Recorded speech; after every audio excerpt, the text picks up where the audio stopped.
नमस्कार, पूनम की आवाज चैनल में आपका स्वागत है। दोस्तों, आज हम आपको सुनाएंगे एक अमीर घमंडी बहन और उसके गरीब भाई की कथा। अगर आप हमारे चैनल पर नए हैं तो प्लीज हमारे चैनल को लाइक करें, सब्सक्राइब करें और शेयर करें। दोस्तों, एक बहन और एक भाई थे। बहन की शादी बहुत बड़े घर में हुई थी। वो बहुत पैसे वाली थी और भाई था जो बहुत निर्धन था, गरीब था। वो जैसे तैसे करके अपने बीवी बच्चों का पालन पोषण कर रहा था। लेकिन जो भाई की पत्नी थी वो बहुत ही पूजा पाठ, नियम कर्म करने वाली थी।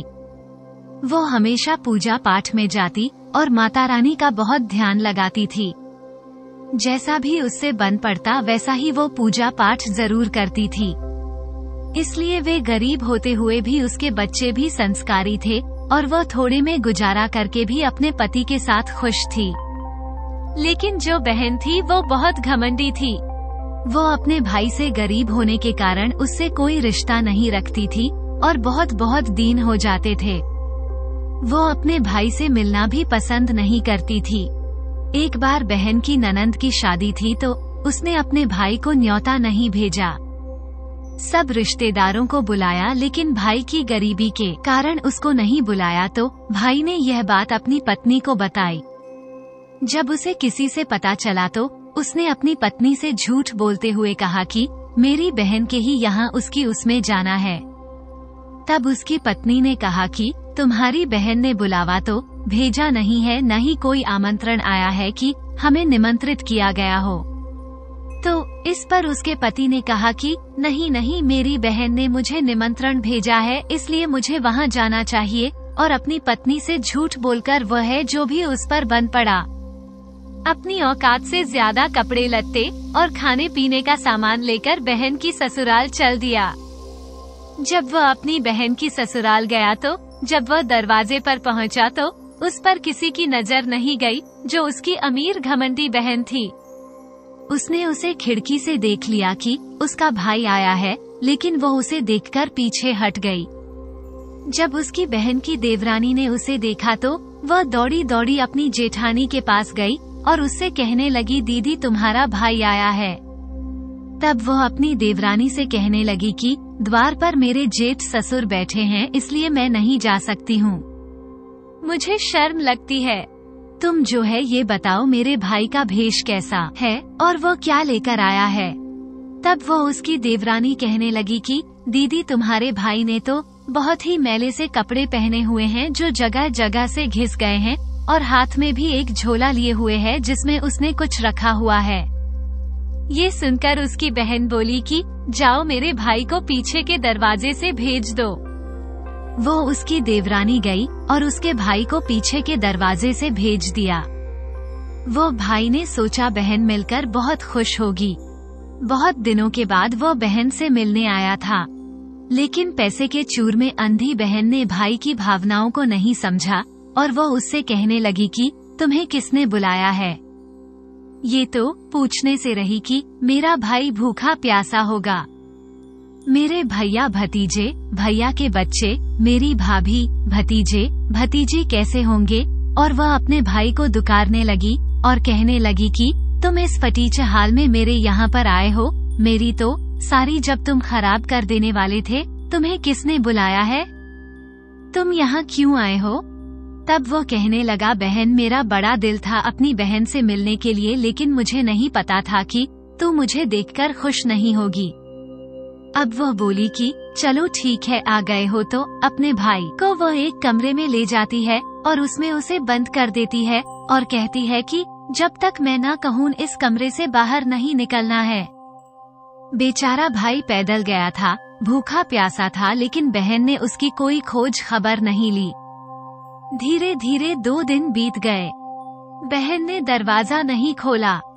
या रिश्तेदार जो भी आए हुए थे, घर मेहमानों से खचाखच भरा हुआ था, लेकिन बेचारा भाई अंदर भूख प्यास से तड़प रहा था। बहन ने जब उससे न रहा गया तो उसने जो दरवाजे को बजाना शुरू किया तो जो उसके भांजे की बहू थी उसने दरवाजा खोल दिया और वह पीछे के रास्ते से बिना अपनी बहन से मिले हुए निकल गया, क्योंकि वह समझ चुका था कि उसकी बहन उससे मिलना नहीं चाहती थी, इसलिए वह अपने चुपचाप निकल गया, क्योंकि वह समझ चुका है कि बहन का उसके साथ क्या रिश्ता है और वह उसे निभाना नहीं चाहती है, क्योंकि उसे तो अपने पैसे का बहुत घमंड था, इसलिए वह गरीब भाई की इज्जत नहीं करना चाहती थी।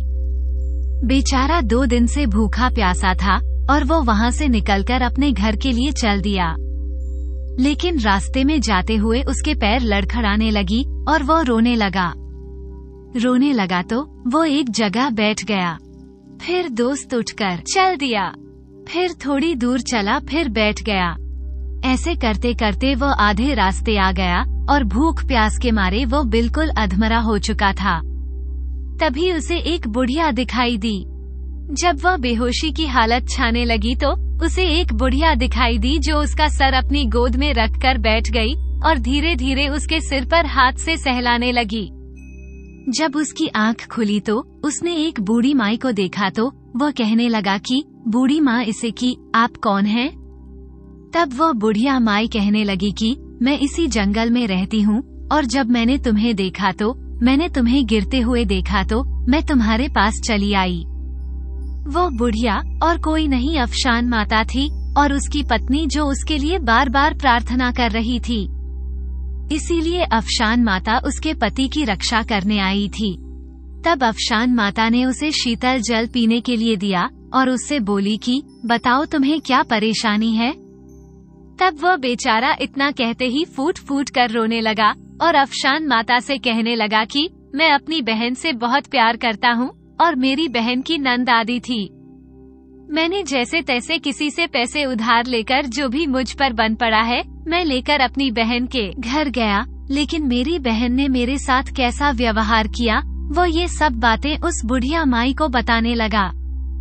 वो रोने लगा और कहने लगा कि माई, अगर मैं घर जाऊंगा तो मेरे बीवी बच्चे पूछेंगे कि आप शादी में गए तो क्या लेकर आए हो, लेकिन मैं अपने बच्चों को क्या जवाब दूंगा, ये सोच सोचकर ही मेरी जान निकली जा रही है। तब उस बुढ़िया माई ने कहा कि बेटा चिंता मत करो, यह मेरा बगीचा है, थोड़ी आगे चलो, यहाँ पर मेरा बगीचा है, इसमें तरबूज लगे हुए हैं, तुम तरबूज और ककड़ी तोड़ लो और अपने झोले में भर लो और उन्हें घर ले जाओ। तब वो बोला कि हाँ माँ, ये ठीक रहेगा, और वो उस बुढ़िया माई की बात मानकर अपने थैले में तरबूज और ककड़ी तोड़कर उन्हें भर लेता है और अपने घर चल देता है। जब वो अपने घर पहुंचता है तो उसके बीवी बच्चे भाग कर आते हैं कि जरूर पिताजी। बच्चे सोचते हैं जरूर पिताजी कुछ अच्छी चीज लेकर आए हैं। झोला भरा हुआ दिखाई दे रहा है क्योंकि भुआ तो काफी पैसे वाली है, इसलिए भुआ ने हमारे लिए जरूर कुछ अच्छे उपहार भेजे होंगे। ये सोचकर बच्चे अपने पिता को घेर लेते हैं और उसकी बीवी भी हाथ में पानी का गिलास लेकर आती है और कहती है कि दीदी ने क्या दे दिया।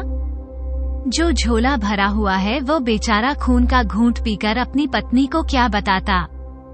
वह कहने लगा जो भी दिया है सब थैले में रखा है और बाहर निकल जाता है। अब उसकी बीवी जब उस थैले को खोलती है तो देखती है कि उसमें एक तरबूज रखा है। एक तरबूज बिल्कुल सोने का है।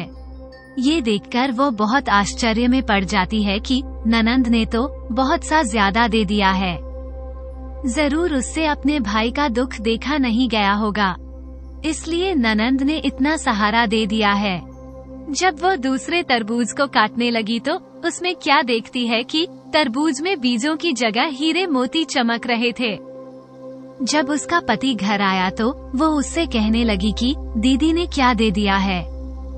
अब उसका पति सकपका गया कि शादी में तो जो लड्डू, पेड़े, बर्फी ये चीजें मिलती हैं और तुम खीरे और तरबूज लेकर आए हो। वो ये सोचकर घबरा रहा था कि मेरी बीवी जरूर यही पूछेगी। तब वह कहने लगा कि क्या है कि भेज दिया, ऐसा मैंने तो देखा नहीं है। तब कहने लगी कि जरूर दीदी को तुम पर दया आ गई है, देखो उन्होंने कितना धन हमारे लिए भेजा है, इतना धन भेजने की क्या जरूरत थी, जरूर उनसे अपने भतीजे और भाई का दुख नहीं देखा गया है। कितनी अच्छी ननंद है हमारी, हमारे तो उन्होंने दिल ही दूर कर दिया। इस तरीके से वे बहुत पैसे वाले बन जाते हैं। अब काफी दिन हो गए ये राज उस गरीब भाई ने अपनी पत्नी को नहीं बताया। जब भाई ने अपनी पत्नी को नहीं बताया तो पत्नी के मन में तो यही था कि हम अपनी ननंद की वजह से ही पैसे वाले हुए हैं। उधर उसकी नंद तो अपने घमंड में चूर थी। उसने तो कभी यह जानने की भी कोशिश नहीं की कि मेरा भाई भूखा प्यासा यहाँ से गया है, मुझसे बिना बिना मिले चला गया है। वह कैसी हालत में होगा, उसे तो उससे कोई लेना देना नहीं था। उधर उसके जो गरीब भाई था, उसकी पत्नी उस पर जोर देने लगी, कहने लगी कि जब हमारी दीदी ने हमारे लिए, हमारी नंद ने इतना किया है, तुम्हारी बहन जब तुम्हें इतना चाहती है तो तुम जाओ और उसे कुछ दिन के लिए लेकर आ जाओ, वो भी अपने मायके घूम जाएगी। तब उसका भाई कहने लगा कि ठीक है, मैं अपनी बहन को लेने जाऊंगा। तब भाई, क्योंकि अब तो वो पैसे वाले थे, काफी अच्छे कपड़े पहने, काफी सारे उपहार खरीदे और लेकर अपनी बहन के घर चल दिया। जब वह बहन के घर चला तो फिर उसकी देवरानी ने उसको देखा और वो भाग कर गई और अपनी जेठानी से कहने लगी, दीदी तुम्हारा भाई आया है। तब वह बहन, घमंडी बहन, फिर कहने लगी कि मेरा भाई आया है, किस भेष में आया है। तब वह कहने लगी कि तुम्हारा भाई तो बहुत अच्छे ढंग से अच्छे कपड़े, रेशमी वस्त्र पहने हुए है और काफी सारे उपहार लेकर आया है। तब वह कहने लगी कि दरवाजे पर मेरे जेठ ससुर बैठे हैं, इसलिए अपने भाई से मिलने मैं ही जाऊंगी। और वह दरवाजे पर आती है और भैया भैया कहकर अपने भाई को अपने अंदर ले जाती है और उसका आदर सत्कार करती है। ये देखकर भाई सोचने लगा कि बहन में कितना बदला है। जब मेरे पास कुछ नहीं था तो बहन ने मुझे पानी तक भी नहीं पूछा, और आज मेरे पास धन दौलत है तो मेरी बहन कितनी खातिरदारी कर रही है। लेकिन उसने मन में ही रखा, कहा कुछ नहीं। वो कहने लगा, बहन तेरी भाभी बहुत जिद कर रही है और कुछ दिन के लिए वो तुझे बुला रही है। तब वो बोली, हाँ भाई, मुझे भी बहुत दिन हो गए हैं मायके गए हुए, मैं चलने के लिए तैयार हूँ। और वे मायके जाने के लिए तैयारी करने लगती है। जब घमंडी बहन अपने भाई के घर आती है तो उसकी शानो शौकत को देखकर उसकी जो आंखें फटी रह जाती हैं। अब तो उसकी जो भाभी होती है उस गरीब भैया की पत्नी होती है। वो उसका बहुत आदर सत्कार करती है, उसकी बहुत सेवा करती है, क्योंकि उसके मन में तो यही होता है कि हम ननंद की वजह से ही इतने पैसे वाले और हमारे दुख के दिन बीत गए हैं। वो तो इसका श्रेय सिर्फ ननंद को ही देती है कि मेरी ननंद ने ही मदद की है। वह सोने का तरबूज और हीरे मोती भेजे हैं। अगर मेरी नंद धन नहीं भेजती तो हम लोग तो ऐसे ही गरीब रहते। अब वो अपनी नंद की हर मुराद पूरी करती है। उसकी नंद भी यही कहती कि मुझे ये साड़ी खरीदना, मुझे ये लेना है। जो भी फरमाइश करती उसकी भाभी उसको वही दिलाती और बहुत खुश होती कि चलो मैं अपनी ननंद की फरमाइश तो पूरी कर रही हूँ। अब ननंद का जाने का समय आ गया तो वो भाई बोला कि ठीक है, मेरी बहन को विदा करना है, लेकिन मैं अपनी बहन के लिए एक जोड़ी जूती जरूर बनवाऊंगा। वो मोची के पास गया और मोची से बोला, मोची भैया जरा एक बोलने वाली जूती जरूर बना दो। वह बोली ठीक है। मोची ने कहा कि ठीक है, मैं बना देता हूँ। और मोची ने कहा कि भैया 1-2 दिन का समय लगेगा जूती बनने के लिए। तब वह अपनी बहन से कहने लगा, बहन 1-2 दिन और रुक जाओ, फिर चली जाना। कौन सा ज्यादा वह है, 1-2 दिन तो और भी रुक सकती है। तो उसके भाई बोला, बहन बोली कि ठीक है भैया, मैं रुक जाऊंगी। उसका भाई बोला कि इतने जूती भी बनकर आ जाएंगी तुम, जो 2 दिन बाद चली जाना। 2 दिन बाद जूती बनकर आ गई और जब बहन ने उन्हें देखा तो बहुत खुश हुई। बड़ी मीनाकारी, उसमें कढ़ाई कराई, अच्छे हीरे मोती लगवाए। जूतियाँ देखकर बहन बहुत प्रसन्न हुई। जब वह जूतियाँ पहनती तो उस जूतियों में से आवाज आती, बहन अमीर गरीब बहन की। गरीब का कोई रिश्ता नहीं होता, गरीब का कोई रिश्तेदार नहीं होता और बहन ने तो मुझे भूखे प्यासे घर से लताड़ दिया। जब भी वह जूती पहनती तो जूती से यही आवाज आती, गरीब का कोई रिश्तेदार नहीं होता। बहन भाई का रिश्ता भी गरीबी अमीरी पर टिका होता है। तरह तरह से जूती बात बनाती। जब जूती बोलती तो ये बात उस गरीब भाई की पत्नी थी जो उसने सुन ली और वह कहने लगी अपने पति से कि यह जूती क्या कह रही है, मेरी तो कुछ समझ में नहीं आ रहा है। तब उसका पति कहने लगा, है तो जूती है, जैसी मोची ने बना दी वैसी बन गई है, लेकिन ये क्या कह रही है मुझे नहीं पता। वो बहन अपने घर के लिए विदा होने लगी। जब बहन विदा होकर चली आने लगी तो बहन को भी बहुत महसूस होने लगी कि उसने जब भी वह जूती पहनकर चलती, एक कदम रखती, तभी जूती बोलती कि बहन भाई का रिश्ता भी अमीरी गरीबी पर टिका है। बहन ने अपने भाई को कैसे भूखे प्यासे घर से निकाल दिया, मरणासन हालत में, और बहन भाई गरीब का कोई रिश्ता नहीं होता। ऐसे ही जूती बोलती तो बहन को भी महसूस होने लगी। बहन के दिल में भी जो अब पछतावा होने लगा कि उसने अपने भाई के साथ कैसा व्यवहार किया और वे लोग इतना कुछ होने के बाद भी मेरे साथ कितना अच्छा व्यवहार कर रहे हैं। अब उसके दिल में बहुत पछतावा था और वो अपने ससुराल आ गई। एक दिन जो भाई था उसकी भाभी थी, वो अपने पति से कहने लगी कि जरूर कोई बात है, तुम मुझसे छिपा रहे हो। तब उसका पति बोला कि नहीं, मैं तुमसे कोई बात नहीं छिपा रहा हूँ। वो बोली, नहीं, तुम मुझसे कुछ छिपा रहे हो। वो जूतियों का क्या राज है, मुझे वो बता दीजिए। और वो जिद करके बैठ गई। तब उसके पति ने बताया कि जब हमारे पास कुछ नहीं था, मेरे फटे चीथड़े थे जिनमें मैं अपनी बहन के घर गया तो बहन ने मुझे कोई आदर सत्कार नहीं किया, न ही मेरी पूछ की। मुझे एक गिलास पानी तक भी नहीं पूछा और मुझे कमरे में बंद कर दिया। 2 दिन भूखा प्यासा मैं कमरे में बंद पड़ा रहा। उसके बाद भांजे की बहू ने कमरा खोला और मैं वहाँ से निकल भागा। वहाँ से निकलकर मैंने सोचा कि कोई रिश्ता गरीब अमीर का कोई रिश्ता नहीं होता है, चाहे वो बहन भाई ही क्यों ना हो। और मैं वहाँ से निकलकर जब जंगल पैदल चल रहा था तो जंगल पड़ा और सोकर गिर गया। तभी एक बुढ़िया माई आई और उन्होंने मुझे पानी पिलाया और मेरी सारी कहानी सुनी। उन्होंने मैंने जब बोला कि मैं बहन के यहाँ शादी में से जा रहा हूँ, मैं अपने बच्चे और बीवी को क्या मुंह दिखाऊंगा। तब उस माँ ने, जो बूढ़ी मैया थी, उसने कहा कि मेरा बगीचा है, बगीचे में से तुम ककड़ी और तरबूज भर ले जाओ। ये तो अफशान माता की कृपा थी जिससे हमारे दिन फिर गए। मेरी बहन ने कोई मदद नहीं की, न ही उसने हमें कोई धन दिया है। तब उसकी पत्नी कहने लगी, मैं तो आज तक सोचती थी कि मेरी ननंद की वजह से ही हम पैसे वाले हुए हैं। तब उसका पति कहने लगा कि मन में कोई दर्द मत रखो, हुए तो हम हैं अपनी। जो मेरी बहन है उसकी वजह से ही पैसे वाले हुए हैं। अगर वह ना मुझे घर से निकालती, मुझे खाने पीने के लिए नहीं देती और मैं घर से नहीं भागता तो कैसे माता रानी की कृपा हम पर होती। कैसे भी करके जुड़ा तो मेरी बहन से ही है ये सब। उसी की वजह से तो हम पैसे वाले हुए हैं।